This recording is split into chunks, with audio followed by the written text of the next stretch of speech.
नमस्कार मंडळी, ठरलं तर मग या मालिकेचा आज भाग जरा लवकर आला बरं का. 15 मार्चचा भाग तुम्ही ऐकत आहात. तत्पूर्वी प्रेक्षकांनो, तुम्हा सगळ्यांचे खूप खूप आभार. काल आपली 1 लाखाची फॅमिली पूर्ण झालेली आहे. प्रेक्षकांनो, तुम्हा सगळ्यांच्या सपोर्टमुळे हे शक्य झालंय. माझी ही 1 लाखाची फॅमिली मी आयुष्यभर लक्षात ठेवेल. ही फॅमिली माझ्यासाठी कायम स्पेशल असणार आहे प्रेक्षकांनो. तसं तर आपली आणखीन फॅमिली वाढेल, पण तरीसुद्धा ही फॅमिली माझ्यासाठी कायम स्वरूपी स्पेशल असणार आहे. खूप खूप थँक्यू. सिल्वर बटन आल्यावर मी नक्की लाईव्ह येऊन तुमच्याशी गप्पा मारणार आहे. तर आता आपण ठरलं तर मग या मालिकेचा पूर्ण भाग ऐकूयात. सुभेदारांच्या घरी आज होळी आहे. आता आमंत्रण दिल्यानुसार ही प्रतिमात्या आणि प्रिया तिथे पोहोचल्यात. म्हणजे खोटी तन्वी. आता आल्या आल्या ही प्रिया म्हणते, अगो पूर्णाजी तू आलीस, किती आठवण काढली आम्ही तुझी. आता पूर्णाजी म्हणतात, हो ग माझं सोनं ते. अगं मला कळलं तू माझी आठवण का काढत होतीस ते. आता प्रिया आहे ना प्रेक्षकांनो, जाणून बुजून त्यांना सांगू देत नाहीये बरं का. म्हणजे अश्विनचं आणि तिचं लग्न ठरलंय, म्हणजे प्रतिमात्याला कळू द्यायचं नाहीये तिला. आता त्या दोघी काही बोलणार. म्हणजे प्रतिमात्या म्हणतात, असं का बोलताय पूर्णाई तुम्ही. मग आता लगेच कल्पनाताई म्हणतात, अगं प्रतिमा आपला अश्विन आहे ना. आता लगेच प्रिया म्हणते, अगं मामी आपल्या गप्पा होत राहतील. अगं आज नैवेद्य करायचं असेल ना होळीला, मी पटकन शिरा करते. मग आता या कल्पनाताई म्हणतात, अगं वेडाबाई आज शिरा नसतो काही, आज पुरणाच्या पोळीचा नैवेद्य असतो देवाला. हिला कसली पुरणाची पोळी करता येते. पण प्रेक्षकांनो, ही मनातल्या मनात मगाशी बोलते बरं का. ही म्हातारी आली ते बरं झालं, मला सपोर्ट करणारी हीच म्हातारी आहे. माझं आणि अश्विनचं लग्न आता कोणी थांबवू शकणार नाहीये. तर आता पुरणाच्या पोळीचा नैवेद्य असतो सांगितल्यानंतर कल्पनाताई म्हणतात, जा ग तन्वी जा, किचन तुझंच आहे. सणाचा नैवेद्य तुझ्या हाताने व्हावा अशीच आमची इच्छा आहे. मग प्रिया म्हणते, अच्छा म्हणजे आई नाही का पूर्वी दर सणाला इथे यायची, तसं मी सुद्धा येईल हं पूर्णाजी, आणि तुम्ही सांगाल तेव्हा नैवेद्यही बनवेल. पूर्णाजी तिला म्हणतात, अगं सोन्या तुला तर आता पूर्णाजी पुढे काही बोलणार, म्हणजे त्या म्हणणार असतात की तू तर आता आमच्याच घरात येणार आहे कायमची. पण प्रिया म्हणते, अगं पूर्णाजी तू माई आजीकडे काय काय मज्जा केली ते सांग ना माझ्या आईला.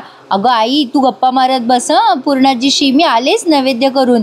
आता ही पुरणाची पोळी तयार करायलाच जाते बरं का किचनमध्ये. पण हिला कसली येते पुरणाची पोळी. बरं रात्री करते ही पुरणाची पोळी. आता ती विमल बिचारी तिचा जीव कासावीस होऊ लागला, कारण हिला काही पोळी जमेना. विमल म्हणत असते, ताई अहो इकडनं लाटता का पोळी, ती तिकडनं जरा दबली आहे. आता प्रिया तिला म्हणते, ए तू मध्ये मध्ये बोलू नकोस आणि मला जास्तीचं शिकवायला जाऊ नकोस. आता ती बिचारी सांगू लागली विमल, अहो तसं नाही ताई, पण ते पोळी जरा तुम्हाला जमत नाहीये ना म्हणून म्हटलं. प्रिया तिला म्हणते, जमतंय का मला, सगळं जमतंय. विमल म्हणते, हो जमतंय तुम्हाला ताई, पण ते काय ना त्या तिकडच्या बाजूला थोडंसं वर केलं ना तुम्ही तर ते येईल. हा बस बस बस. आणि थोडंसं खाली हा गोल लाटा ती पोळी, गोल लाटा, हळूहळू हलक्या हाताने लाटा. आता बस बस, आता इकडे घ्या, डावीकडे घ्या, डावीकडे. ती बिचारी तिला सूचना देऊ देऊ परेशान, पण तरीसुद्धा त्या पोळीचा काहीतरी वेगळाच चमत्कार झालाय. आता तेवढ्यात पूर्णाजी येतात बरं का मोठेपणाने कौतुक करायला. झाली का बाई पूर्णाची पोळी. आता ती पूर्णाची पोळी पाहून यांना अटॅक यायचाच बाकी आहे. अश्विन म्हणतो, बापरे हा कुठल्या देशाचा नकाशा आहे. अश्विनने ते पाहिल्या लगेच या कल्पनाताई जरा बाजू सावरतात तिची. नाही असू दे ते काय ना जरा तुला सवय नाही ना बेटा. नाही छान झाली आहे तशी तुझी पोळी, पण अगं विमल ती जरा ना थोडीशी नीट करून घे तव्यावरती. म्हणजे बाकीच्या पोळ्या तूच कर विमल, आणि ही जी पोळी आहे ना ती आपण देवाला दाखवू नैवेद्याला. आपल्या तन्वीने जी पुरणाची पोळी केली आहे ना आपण त्याचा दाखवू नैवेद्य देवाला. लगेच पूर्णाजी पण हो हो हो चालेल चालेल लगेच म्हणायला लागतात. मग प्रिया म्हणते, मी रांगोळी काढू का होळीच्या तिथे. आता विमल पटकन म्हणते, हो चालेल. बरं आहे विमलला तिचं एक काम कमी होतं ना. आता हिला रांगोळी तरी कुठे काढता येते. बिचारी प्रिया एवढे कष्ट का घेते मला काही कळत नाही. बरं जमत नाही तर कशाला उगाचच. पण असो, आता तिने रांगोळीचं घेतलंय बरं का. त्या विमलने सांगितलं तिला देवघराजवळ रांगोळी आहे तिथून घ्या. आता प्रिया जाते देवघराजवळ रांगोळी घ्यायला.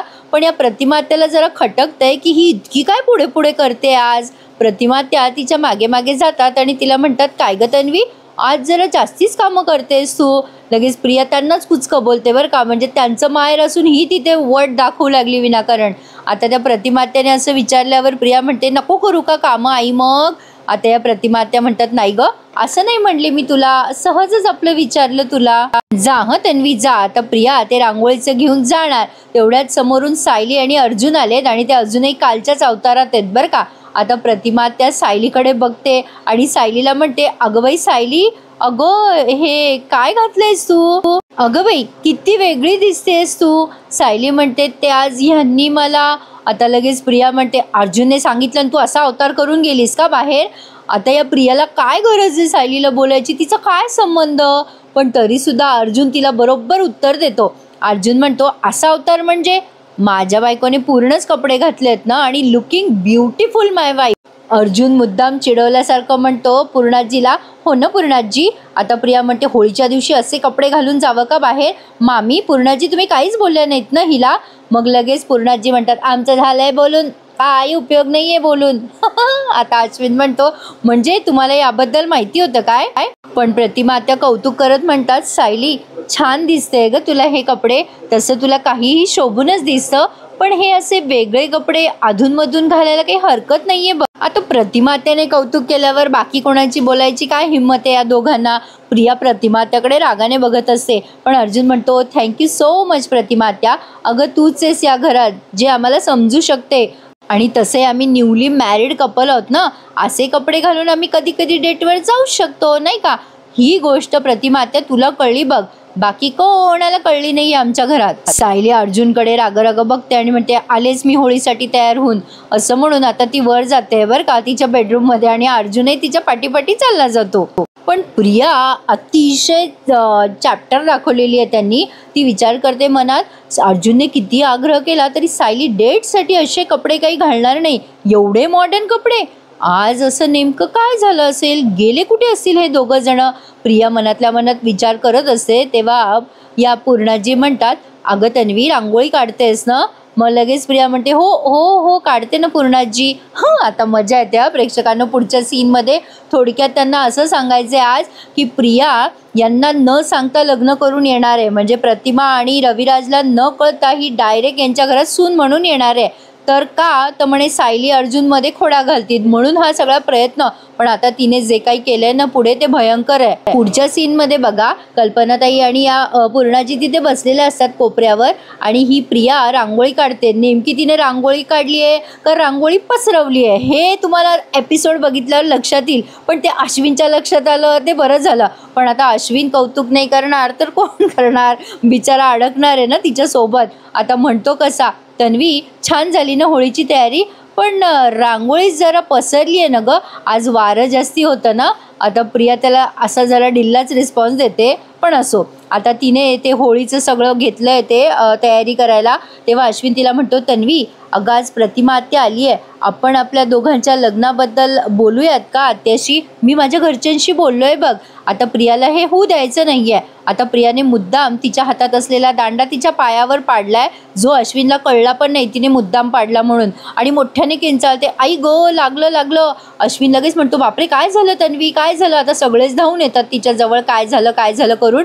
आता या कल्पनाताई तर अशा रिॲक्ट करतात ना प्रेक्षकांना जसं काही हिला एखाद्या गाडीनेच धडक दिलेली आहे. लगेच म्हणतात, काय झालं तन्वी बरी आहेस ना तू? अरे अश्विन तिच्या पायाला स्प्रे मार बाबा. लगेच प्रिया म्हणते, अगं मामी काही नाही झालं. अश्विन म्हणतो, मारतो मी स्प्रे, तू टेन्शन नको घेऊस. प्रिया म्हणते, अगं मामी काही नाही झालं विशेष, अगं थोडंसं लागलंय मला. लगेच या कल्पनाताई म्हणतात, अगं बघू दे ना मला. अश्विन म्हणतो, मम्मा मी आहे ना, बघू दे मला. मग तिकडनं या पूर्णाजी ओरडतात, बाई लागलं का तिला? मग प्रिया म्हणते, नाही काही नाही लागलं. प्रिया मनातल्या मनात विचार करते, प्रतिमासमोर आमच्या लग्नाचा विषय नको निघायला. तिला जर कळलं तर किल्लेदारला कळेल आणि आमचं लग्न होणारच नाही. अश्विन म्हणतो, बरी आहेस ना तन्वी, काही त्रास होतोय का? आता प्रिया म्हणते, अरे हो बरी आहे मी. मला असं वाटतं की तू न अश्विन स्प्रे आणतोस का? मे बी माझा पाय सुजणार आहे असं वाटतंय मला. तू आणतोस का एखादा मलम किंवा स्प्रे? अश्विन म्हणतो, हो मी आणतो स्प्रे. आता प्रियाने मुद्दाम अश्विनला आत पाठवलंय. कल्पनाताई पण आत निघून जातात. आता या प्रतिमा त्या तिला सावरतात बरं का, अगं लागलं का गं तन्वी खूप? इथे बस ना एका बाजूला. आता प्रिया नाटकं करते बरं का प्रेक्षकांनो. आता मुद्दाम म्हणते, अगं हो आई आता काय बरं वाटतंय मला, काही त्रास नाही होते. प्रतिमा त्या म्हणतात, दुखतंय का बाई खरंच जास्ती? मग प्रिया म्हणते नाही ग आई, सगळं सगळं व्यवस्थित आहे, मला टेकवता येतोय पाय, तू तू तू तिथली तयारी करून घे ना आई, थोडंसं राहिलंय बघ तिकडचं. आता प्रतिमा ते फुलं वगैरे नीट व्यवस्थित करायला लागतात. आता प्रिया त्यांना म्हणते की आई तू ते कर, मी इकडची तयारी करते, मला जमेल ग सगळं. बरं एवढं काय कंपल्शन आहे तिथे काम करायचं. पण आता नाव टू मच प्रेक्षकांनो. तिने काय केलंय, आता त्या प्रतिमा तिथे बाकीच्या पूजेची तयारी करत असताना प्रियाने तिथे असलेला तो भुसा पेटवलाय आणि तो भुसा पेटवून तिने प्रतिमा आत्याच्या हातात द्यायचा प्रयत्न केलाय. हातात तो कसा बघा.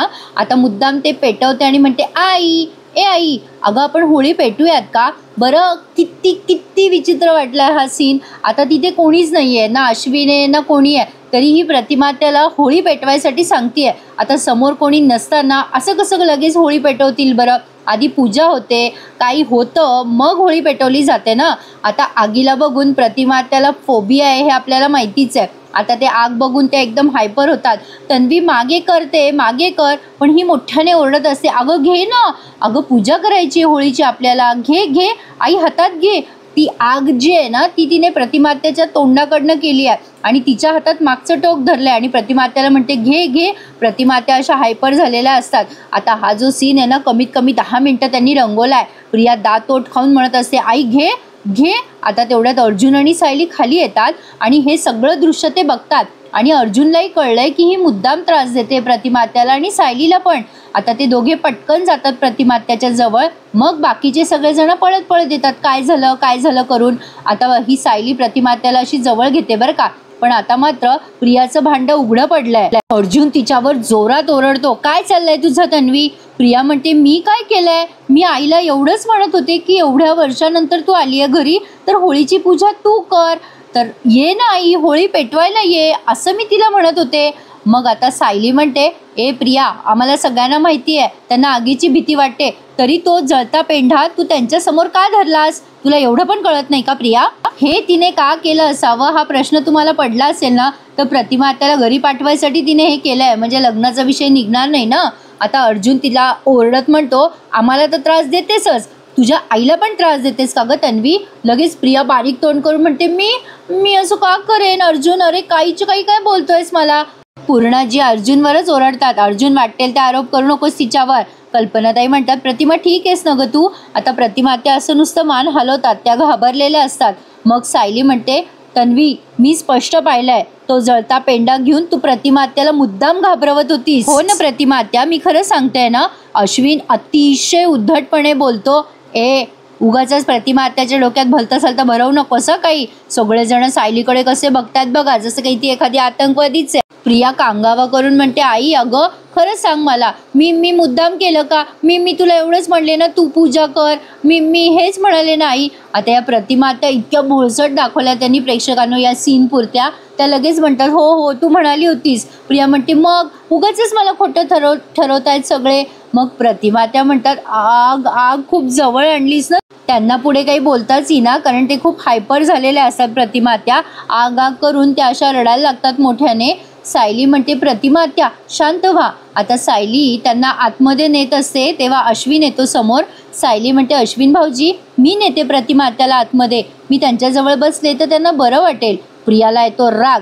प्रिया म्हणते तू कशाला ग सारखं पुढे पुढे करत असते माझ्या आईच्या, काय गरज आहे तुला. आता या कल्पनाताई म्हणतात अगं शांत हो तन्वी. प्रिया म्हणते बाजूला हो, ती माझी आई आहे ना, मी जाते आता माझ्या आईला वर घेऊन. कल्पनाताई म्हणतात नको बेटा, अगं ती बोलली आहे पोरगी, ते बरोबर बोलली आहे, कधी नव्हे ती बोलली आहे व्यवस्थित, तू ना इथेच थांब तन्वी, तिला जाऊ दे प्रतिमाच्या सोबत. उगाचच आपण घोळका केला तर प्रतिमाला त्रास होईल. आता प्रतिमा त्याला सायली आणि अर्जुन आतमध्ये घेऊन जातात. आता इथे पूर्णाजी खुर्चीवर बसतात तिथे होळीच्या समोर. अश्विन म्हणतो चल तन्वी मी तुझ्या पायावर स्प्रे मारून देतो. आता या तन्वीच्या पायावर स्प्रे वगैरे तो मारून देतो आणि मग प्रियाला विचारतात पूर्णाजी दुखतंय का ग तुझं. मग प्रिया म्हणते थोडंसं दुखतंय पूर्णाजी. कल्पनाताई म्हणतात बाई बिचारी प्रतिमा किती घाबरली ना. मग पूर्णाजी म्हणतात हो न ग कल्पना. मग प्रिया म्हणते अगं मामी आज एवढीशी आग बघून आई इतकी घाबरली, होळी पेटवल्यावर काय अवस्था होईल ना माझ्या आईची. अश्विन म्हणतो होळी पेटवल्यावर आपल्याला जास्ती काळजी घ्यावी लागेल प्रतिमा आत्याची. मग प्रिया म्हणते पूर्णाजी मामी अगं मला काय वाटतं की आईला न घरी जाऊ देत, म्हणजे खरं तर छान वाटतंय मला तुम्ही आईशी आमच्या लग्नाबद्दल वगैरे बोलणार होतात, पण आईची तब्येत मला व्यवस्थित वाटत नाही आहे. आई जरा अस्वस्थ झाली आहे. आज आपण लग्नाचा विषय नको काढूयात या नाही का, म्हणजे मला असं वाटतंय. बघा तुम्ही, चालेल ना तुम्हाला? झालं, पूर्णाजीला तर तेच हवं असतं, म्हणजे ही जे बोलेल तेच ऐकायचं असतं ना पूर्णाजीला. मग पूर्णाजी म्हणतात, जाऊ दे बाई कल्पना, आपण नंतरच बोलूयात प्रतिमाशी, नाही का. मग कल्पनाताई आपलं मानेने होकार देतात. ठीक आहे पूर्णाई, तुम्ही म्हणताल तसं. आता प्रियाच्या सगळं मनासारखं होत आहे. प्रिया मनातल्या मनात विचार करते, त्या प्रतिमाला कळायच्या आधीच मी लग्न करून मोकळी होणार आहे. म्हणजे ही काहीतरी डाव खेळणार आहे त्या अश्विनसोबत प्रेक्षकांनो, आणि डायरेक्ट यांच्या घरात मंगळसूत्र घालून येणार आहे, असं काहीतरी हिचा प्लॅन दिसतोय. तर म्हणजे कोणी हिला थांबवू नये म्हणून आता घरात गेल्यावरही प्रतिमा त्या जवळजवळ 5-6 मिनटं त्या आगीचीच आठवण काढतात. आता यांना आगीचा फोबिया आहे हे आपल्या सगळ्यांना तोंडपाठ झालंय, तरी सुद्धा आपलं काहीतरी एपिसोड वाढवायसाठी दाखवत आहेत. आता अर्जुन आणि सायली एकमेकांकडे भांबवून बघतात, बरं असेल की नाही प्रतिमात्याला काय झालं असेल. सायली अर्जुन पाणी आणतात. अर्जुन काळजीने म्हणतो, आत्या बरी आहेस ना तू, काही त्रास होतोय का तुला? आता त्या म्हणतात, नाही बरी अरे मी, ते आग बघितलं ना की कसं तरीच होतं रे. मग प्रतिमात्याला बरं आहे या गोष्टीचा विश्वास पटल्यानंतर अर्जुन म्हणतो, आत्या मी बाहेर बसू का, बरं वाटतंय ना तुला? आम्ही दोघेही बाहेर बसतो, तू आराम कर हवं तर. मग सायली म्हणते, नको नको तुम्ही जा बाहेर, मी आत्याजवळच बसते, मी सोबत असले तर बरं वाटेल त्यांना. मग सायली त्या प्रतिमात्याच्या सोबतच थांबते, पण छान बोलते हं ती, म्हणजे हा सीन ऐकायला बघायला खूप छान वाटलाय आज. अर्जुन गेल्यानंतर प्रतिमात्या सायलीला म्हणतात, सायली अगं मी नाही जात गं होळीजवळ, मला त्रास होईल ना, तू जा हवं तर. सायली त्यांना म्हणते, असं करून कसं चालेल प्रतिमात्या, सांगा बरं मला. मला मान्य आहे तुम्हाला आगीची भीती वाटते, म्हणजे होळी पेटल्यावर तुम्हाला आणखीन भीती वाटू शकते, पण आपण होळीचा सण कशासाठी करतो तुम्हाला माहिती आहे की नाही? आजच्या दिवशी प्रतिमात्या, आज होळीच्या दिवशी आपण सगळी निगेटिव्ह शक्ती जाळून टाकतो की नाही होळीमध्ये, आणि तुम्हाला पण तुमची ही भीती घालवायची आहे. तुम्ही जर होळीची पूजा केली तर पूर्णाजीला पण बरं वाटेल की नाही. दरवर्षी त्या वाट बघायच्या तुमची प्रत्येक सणाला, त्यांच्यासाठी याल ना तुम्ही बाहेर. सायली त्यांना गोडगोड बोलून नादी लावते, लहान लेकराला कसं नादी लावतात तसं. मग त्यांची भीती जाईल ना. पण ही आयडिया मला आवडली हं सायलीची, म्हणजे ज्या गोष्टीची भीती वाटते ना ती गोष्ट आपण फेस करायला पाहिजे. पळत राहिलो त्यापासनं तर ती भीती वाढत जाते ना. सायलीला एक्झॅक्टली तेच समजावून सांगायचं आहे प्रतिमात्याला, आणि त्यांना पण गोड बोलल्यावर कळतं हं, प्रियासारखी नाही आहे ना सायली, वच वच वच वच नाही करत ती. असो, आता काय बोलू प्रेक्षकांनो, काय दाखवू लागले ते काय नाही. असो, पण आता बघा विमल आली आहे तिथे आणि म्हणते, प्रतिमात्या बरं वाटतंय ना तुम्हाला? मग त्या म्हणतात, हो बरं वाटतंय ना. मग विमल म्हणते, तुम्ही येता का बाहेर? मग प्रतिमात्या मानेनेच हो म्हणतात. मग विमल म्हणते, नैवेद्याची पुरणपोळी मी घ्यायला आले होते इथे. मग ह्या प्रतिमात्या तिच्याकडे बघतात आणि म्हणतात, का गं सायली तू नाही नेते नैवेद्याची पुरणपोळी? मग सायली म्हणते, बनवली आहे मी पोळी.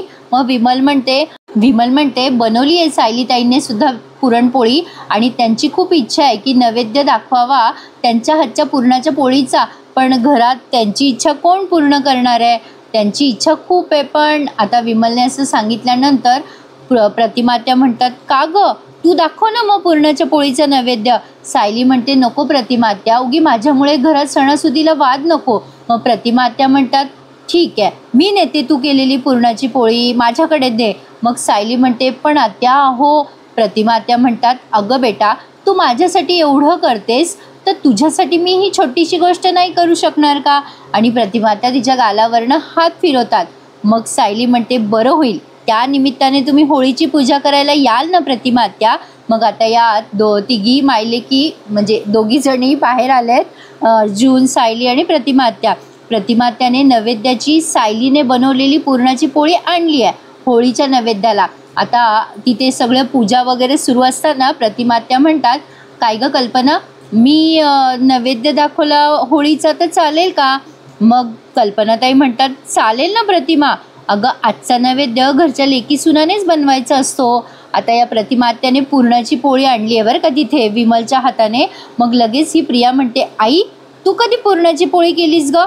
प्रतिमात्या म्हणतात, अगं केली होती, मी डब्यात भरून आणली गं, तुला माहिती नाही ना, माझ्या पर्समध्ये एक छोटा डब्बा होता ना त्यात घालून मी आणली. आता अर्जुनला कळालं की ही पुरणाची पोळी सायलीने केलेली आहे. कसं काय कळालं ते नाही समजलं, पण त्याला कळालं, एवढं कळलंय. आता तिथे लगेच नैवेद्य वगैरे दाखवण्यात आलाय. अख्खा टाइमपास झालाय प्रेक्षकांनो. आज सगळं पूजेचं अगदी सादर संगीत त्यांनी दाखवलंय. कल्पनाताई पूजा करतात, आधी औक्षण करतात त्या होळीला, आणि मग या प्रतिमा त्या करतात. असं ते पाणी वगैरे सगळं यथोचित झालेलं आहे तिथे. थोडक्यात सांगायचं तर आता सायली येते पूजेला पुढे, तेव्हा या कल्पनाताई तिच्यावर वसकतात आणि म्हणतात, थांब जरा, तू कशाला आली आहेस पुढे. आता सगळेजण पुन्हा मग बघायला लागतात, काय झालं काय झालं. लागली अटेन्शन सगळ्यांचं सायलीकडे. मग कल्पनाताई म्हणतात, तुला घरच्या पूजेचा अधिकार नाहीये, तुला किती वेळेला सांगायचं ग, परत परत तेच तेच बोलायला लावू नकोस ना मला. आता असं बोलल्यानंतर सायलीला बिचारीला कसं तरीच होतं. तरी सुद्धा अर्जुन सावरतो हे सगळं प्रकरण आणि सायलीला म्हणतो, मिसेस सायली मागे वा, त्यांना करू द्या त्यांची त्यांची पूजा, आपला काही संबंध नाही आहे त्याच्याशी, आपण बघू नंतर काय करायचंय ते. आता असं म्हणल्यानंतर लगेच या पूर्णाजी म्हणतात, चला होळी पेटवून घ्या बरं आता.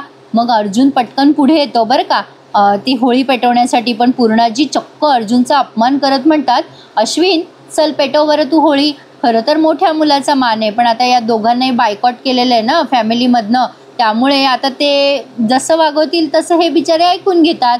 लगेच प्रतापराव म्हणतात, जा बेटा अश्विन जा. आता प्रतापरावांचा लाडका अश्विन झाला बरं का. खरं तर प्रेक्षकांनो, ही आलीच पाहिजे यांच्या घरात लग्न करून. मी तुम्हाला काल परवा पण म्हटले, तन्वी जर लग्न करून आली ना यांच्या घरात, तर त्यांना बरोबर सायलीची किंमत कळणार आहे. ती एवढं छळणार आहे या सुभेदारांना की बघा तुम्ही. म्हणजे तिला असं साधं सरळ काहीच येत नाही, प्रत्येक गोष्टीत ती त्रास देणार आहे यांना. तर आता बघूयात पुढे काय काय घडतंय.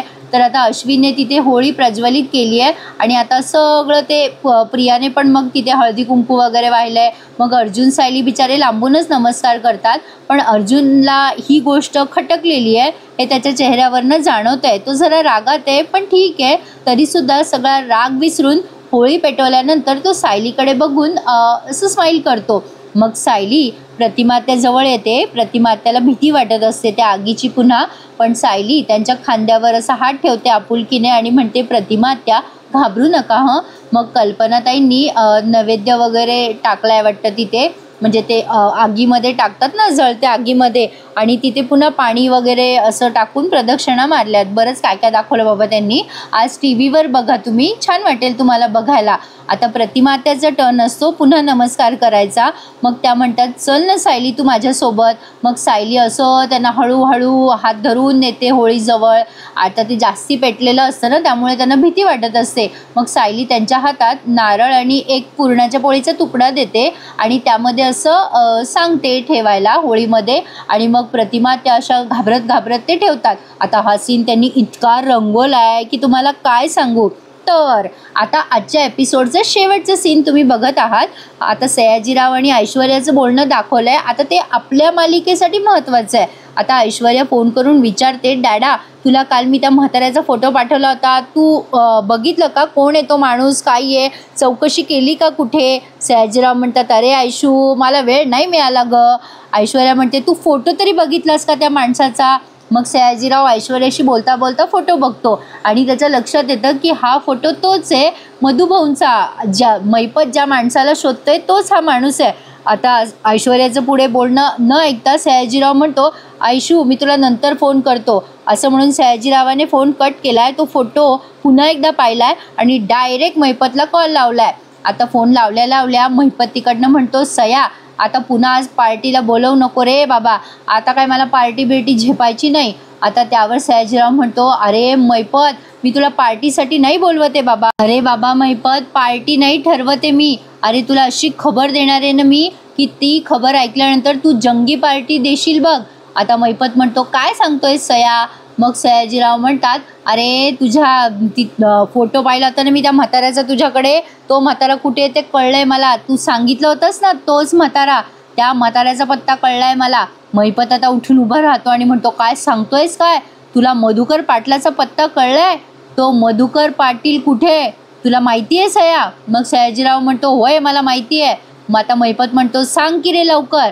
मग आता सयाजीराव सांगतो, अरे माझ्या लेकीच्या सासरी त्या रणदिवेच्या घरी आहे, तिथे आउट हाऊसमध्ये दडून ठेवला आहे त्याला त्या जानकीने. जाय मया आणि उचल त्याला. आता मैपत जाम खुश होतं सयाजीराववर आणि म्हणतो, वा वा सया वा, आता कसं बरं वाटतंय त्याला? आता लगोलग उचलतो का नाही बघ तू सया, पण तुला मात्र डोक्यावर घेऊन नाचणार बरं मी, नाचणार. थँक्यू बरं का सया, थँक्यू सो मच.